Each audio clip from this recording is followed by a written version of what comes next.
Halo semuanya, kami dari Pelita, Gerakan Peningkatan Literasi Digital. Berikut adalah anggota kelompok kami. Yang pertama, Hilma Hikmatul Amalia. Yang kedua, Anissa Amalia Wahyuni. Yang ketiga, Perateja Ismaya. Yang keempat, Tiasani Minhatus Sania. Yang kelima, Konita Mustakima. Yang keenam, Siti Rodia Amelia Aditya.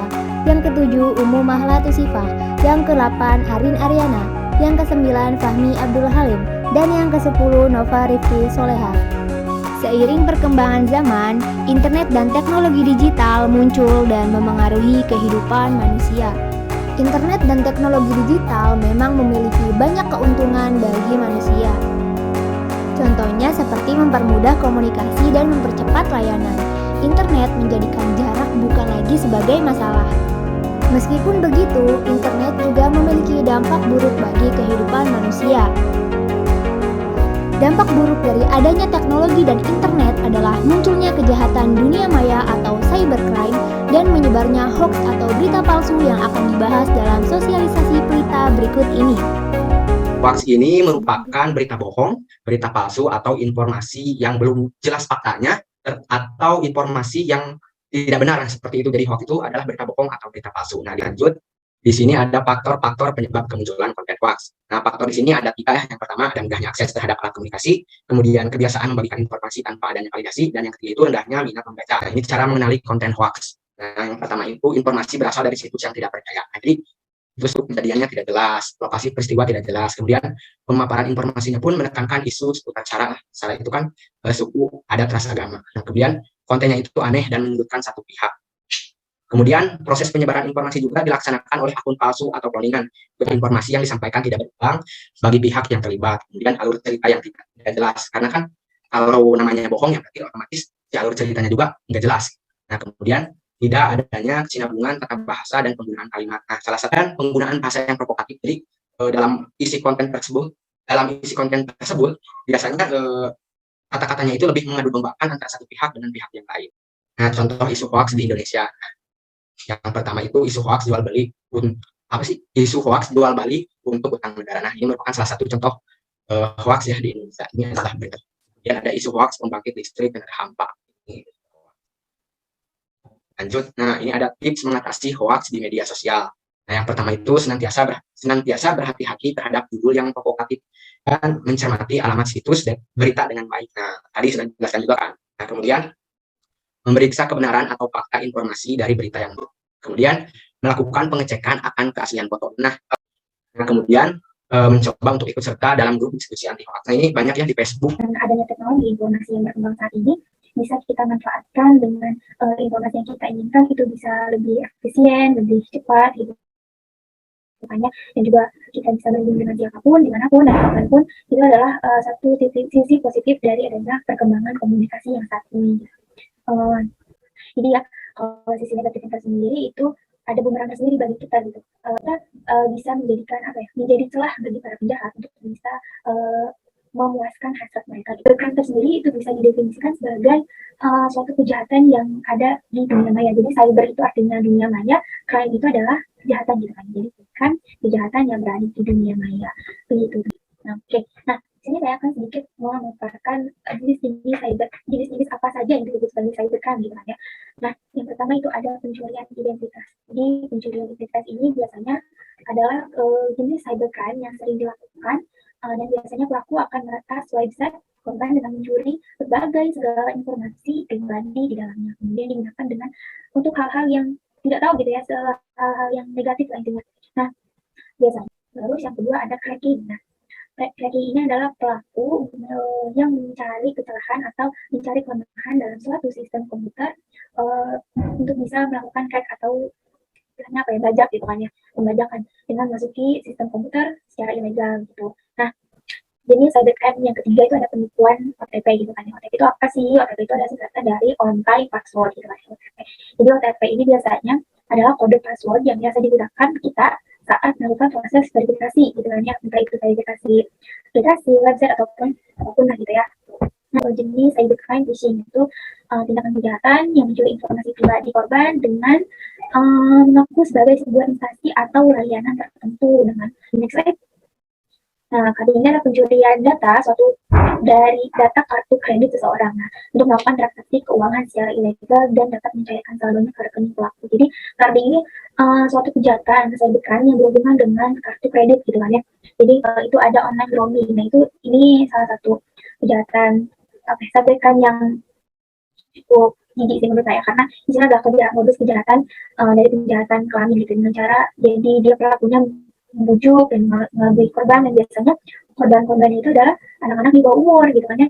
Nah, kenapa pelaku tersebut ingin melakukan? Karena untuk melakukan aktivitas seksual gitu ya. Jadi memaksa pelaku itu kepada korban, biasanya dengan cara melayu, memuji-muji, gitu, memberi hadiah untuk memenuhi hasrat mereka gitu. Nah, ini saya akan sedikit ada tips cara menghindari dari cybercrime atau kejahatan dunia maya gitu kan ya. Nah, yang pertama itu ada bisa kalian dengan cara meningkatkan kekuatan password. Lalu yang kedua bisa kalian amankan informasi pribadi kalian gitu kan ya. Segala sesuatu informasi yang halnya pribadi atau halnya sensitif, lebih baik kalian jangan share gitu. Terus yang ketiga itu ada bisa kalian gunakan aplikasi atau software yang resmi. Nah, gimana ya, kalau saya lihat gitu banyak orang itu lebih memilih memakai aplikasi yang tidak resmi karena memiliki fitur-fitur yang lebih baik dibandingkan aplikasi resmi, ya nggak sih? Karena kayak misalnya contohnya WhatsApp gitu kan, WhatsApp tuh ada versi mode-nya kan, versi ilegalnya gitu. Nah, orang tuh lebih memilih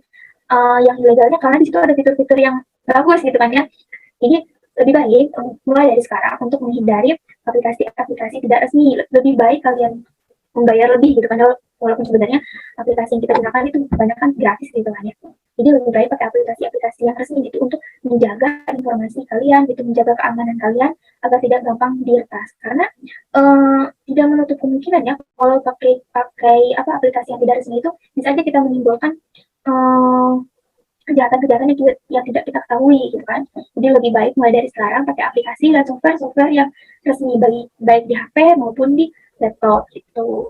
Terus yang keempat boleh di next itu ada menggunakan antivirus. Nah, antivirus ini berfungsi untuk menjaga keamanan jaringan komputer. Ini biasa kalian pakai di laptop kalian atau di komputer kalian gitu. Kelima itu ada yang terakhir, kalian bisa mawas diri gitu kan. Jadi mawas diri itu artinya lebih hati-hati terhadap dunia maya gitu kan. Hati-hati saat kalian menggunakan teknologi, hati-hati saat kalian mencari informasi, terus lebih hati-hati saat kalian berkomunikasi dengan siapapun kan.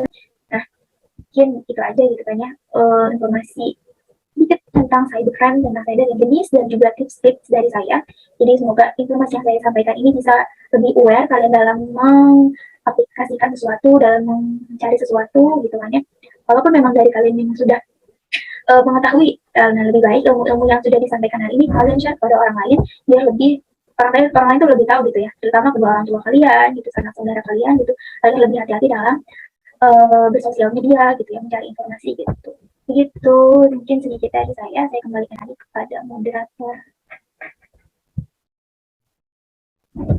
Baik, terima kasih kepada Kak Wanita yang telah menyampaikan materi tentang keamanan digital atau cybercrime itu sendiri. Mungkin untuk sekarang kita, jika ada yang ingin bertanya dari pemaparan materi yang pertama ataupun yang kedua, diperbolehkan untuk bertanya. Silakan. Bisa resen. Sebelumnya, perkenalkan nama saya Lydia Aihan. Di sini saya akan menyampaikan pertanyaan yaitu tentang hoax. Menurut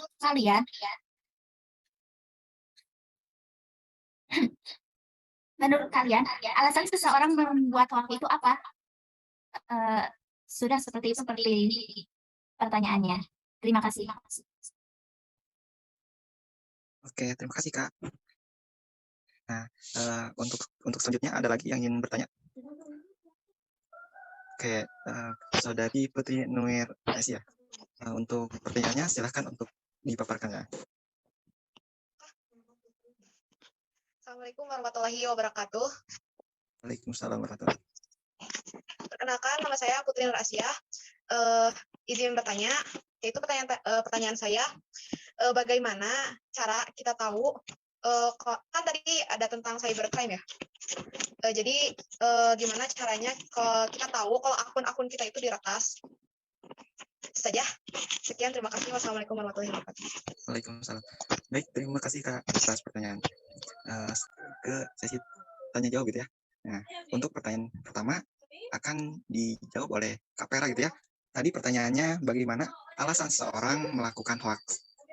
Kepada Kak Pera untuk jawabannya dipersilahkan. Baik, terima kasih ya kepada Kak Arin. Jadi jawaban dari pertanyaan tersebut menurut saya ya, jadi alasan orang lain menyebarkan hoax itu yang pertama haus eksistensi. Jadi misalkan kan ada salah satu kubu dan bukan kubu ya, ada kelompok A dan kelompok B. Nah, si kelompok A ini merasa kalah oleh kelompok B. Jadi otomatis si kelompok A ini menyebarkan isu-isu yang tidak fakta berdasarkan si kelompok B gitu. Jadi si kelompok B ini lamun cek bahasa Sunda mah kieu kieu kieu gitu. Dan aku bakat si kelompok A teh pengen lebih dari kelompok B-nya. Jadi seperti itu sih alasannya mah haus eksistensi, haus eksistensi. Nah, dari keadaan keinginan eksistensi tersebut biasanya diproses dengan propaganda atau adu domba, mungkin seperti itu jawabannya. Oke, baik Kak. Untuk saudara Kak Lilia, apakah jawabannya merasa cukup atau bagaimana? Terima kasih kepada saudara Vera, jawabannya cukup. Terima kasih banyak. Oke, terima kasih kembali Kak. Oke, kita lanjut ke jawaban kedua ya, yang tadi yang ditanyakan oleh Kak Putri. Mungkin lebih tepatnya akan dijawab oleh Kak Konita ya. Kepadanya kami persilakan. Iya, jadi izin jawab aja ya sedikit. Bagaimana cara kita mengidentifikasi HP kita gitu ya, sedang direkasi itu. Biasanya HP-HP sekarang itu punya apa ya, identifikasi tersendiri gitu. Kalau misalnya ada pergerakan atau aktivitas tertentu yang tidak diketahui oleh HP kita sendiri, itu bakal ada notif gitu kan. Jadi misalnya Instagram saya gitu, ada pergerakan atau aktivitas yang tidak diketahui, ada yang login, itu bisa ada informasinya gitu. Ini ada yang login di suatu daerah gitu kan, atau di luar negeri gitu kan. Terus biasanya juga ada lini masa di HP itu yang tidak pernah kita cari itu bakal muncul gitu. Tapi kita nggak pernah cari terus kayak nggak pernah cari tapi muncul gitu kan ya. Nah itu bisa salah satu kalian hati-hati gitu kan ya. Terus kayak kita kirim pesan ke seseorang yang nggak pernah gitu, nggak pernah kita chat atau nggak pernah kita follow, nggak pernah kita save gitu kan ya. Nah terus ada aktivitas kirim pesan ke orang tersebut gitu. Nah itu juga bisa gitu kan, dilihat gitu. Gimana saudari Putri? Baik Kak, terima kasih jawabannya. Ya teman-teman, untuk sekarang kita lanjut ke sesi terakhir, yaitu penutup. Nah sebelum kita tutup, izinkan untuk membaca kesimpulan dari pematerian pertama dan kedua gitu ya. Nah, untuk pematerian pertama gitu ya, yang tadi disampaikan oleh Kak Pera gitu ya. Jadi kita harus bisa menjaga gitu ya. Bagaimana ketika kita mendapat berita itu, kita harus bisa menyaring terlebih dahulu apakah berita itu secara fakta ataupun itu jenisnya hoax gitu ya. Nah, tadi disampaikan bahwa alasan seorang berbuat atau melakukan hoax itu karena merasa dirinya itu lebih gitu ya, atau merasa individualisme. Jadi merasa dirinya itu harus yang paling gitu ya. Nah, mungkin seperti itu. Nah, jadi untuk upaya peningkatan hoax ini kita harus bisa menjaga dan menyaring bagaimana ketika kita mendapatkan informasi, kita harus telusuri terlebih dahulu. Misalnya kalau dari internet, dari mana sumber itu, dengan keabsahan dan kevalid dari data tersebut. Mungkin seperti itu. Nah, untuk kesimpulan kedua akan disampaikan oleh Kak Fahmi. Dipersilakan. Baik, terima kasih Arin untuk kesempatannya untuk menjelaskan kembali kesimpulan dari pematerian kedua, yaitu Konita Mustaqimah tentang cybercrime. Cybercrime sendiri merupakan suatu kejahatan di mana tindakan kriminal hanya bisa dilakukan dengan menggunakan teknologi cyber dan terjadi di dunia cyber.